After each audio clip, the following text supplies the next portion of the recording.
So over the years, believe it or not, it's been my wife that's found lots of the banger watches for Ben's Watch Club. And she was having a look on AliExpress the other day, and a particular watch stood out to her. She was like, Ben, have a look at this. You should review this. And I went and had a look at the webpage, and yeah, the watch looked pretty good. So I bought one, and I'm going to see if it looks as good in the flesh as it does in the pictures.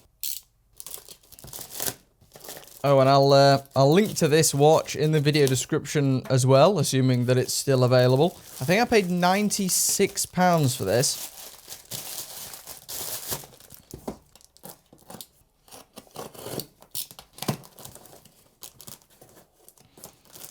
Oh, how unusual, okay.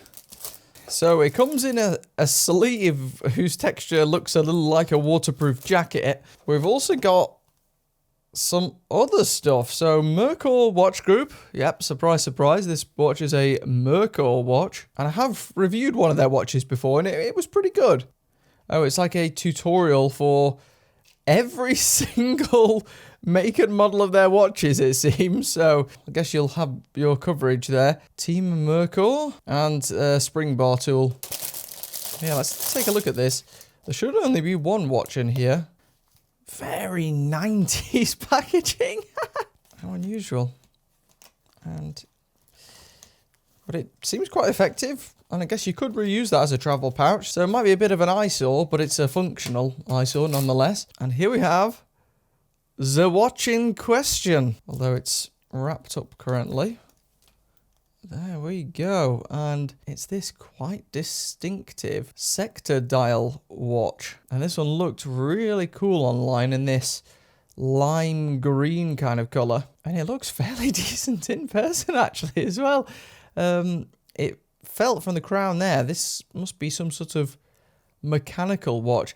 This is another one of those blind buys here, guys. Now this watch also comes in two other colours, but weirdly those other two watches say different things on the dial. So they seem to be identical, except for the bit under the word Merkur. Here it says Peking, perhaps where this company is based out of. But the other two say Watch and Co. beneath them, which, I don't know, it just doesn't quite look the best. You'd think it would just say Watch Co. So I probably prefer this one. At least they're upfront with it.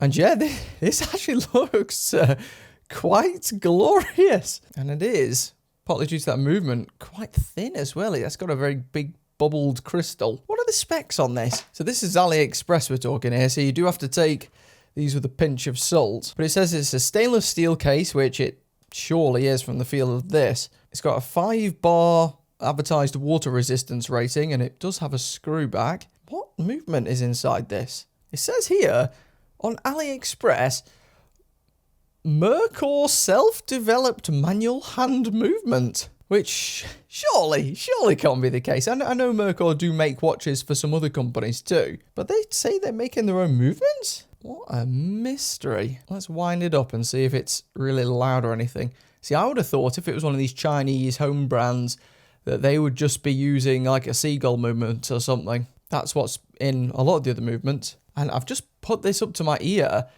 This is really quiet for a hand-wound movement, especially compared to the seagulls I've looked at before. Ships on this genuine leather suede-topped strap, which, again, actually feels okay.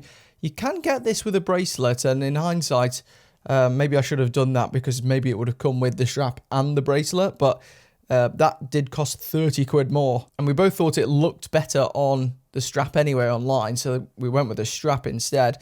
And it does look good on the strap. I'm keen to see this on wrist.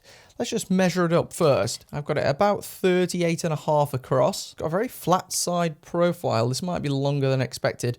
46.5. And the thickness with that really raised crystal's 13 mil. So it's actually quite thin if you discount that. Maybe about 9 millimeters without it. This has half a chance of even fitting me. They seem like really good proportions. And you know what? I think that looks pretty darn good. I've always been a bit of a sucker for these sector dials, these like classically styled watches. Now this is obviously very similar to other sector dial watches from the likes of Baltic and Longines, but I don't think it's an exact one-for-one clone.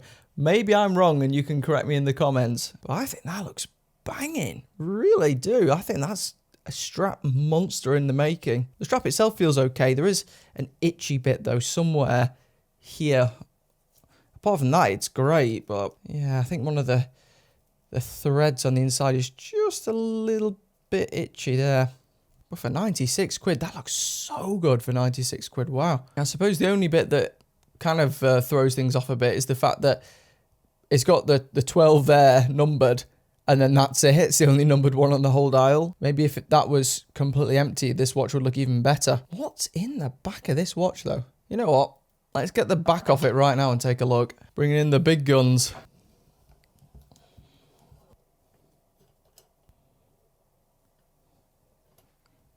Oh my goodness. It's actually decorated and everything. Oh, it doesn't even have an exhibition rear, but that's pretty swanky considering. And I'm sure up close it falls apart to a degree. I mean, it still looks actually not bad up close. Quite impressive to the naked eye. What does it say on it? Adjusted 3-position M01 Mercor, 17 jewels, and then something else. Now, I'm assuming this is just a modified clone of something else. Love to know in the comments exactly what, because at the time of recording, I can't tell. But I'm sure it'll be one of the more popular hand wound movements. I might have to have a look on Caliber Corner. But that is surprising, really surprising. Scratched it a tiny bit on the back, but it was worth it to take a look at that. It's even got an unusual lion engraving on the back. So yeah, it turns out my wife was on the money with this one yet again. It always seems like she is. She seemingly found another secret bargain banger. Yeah, I'll link to this one in the description. Let me know what you think. Now I am curious to see the other colours, because this does not look like a £96 watch.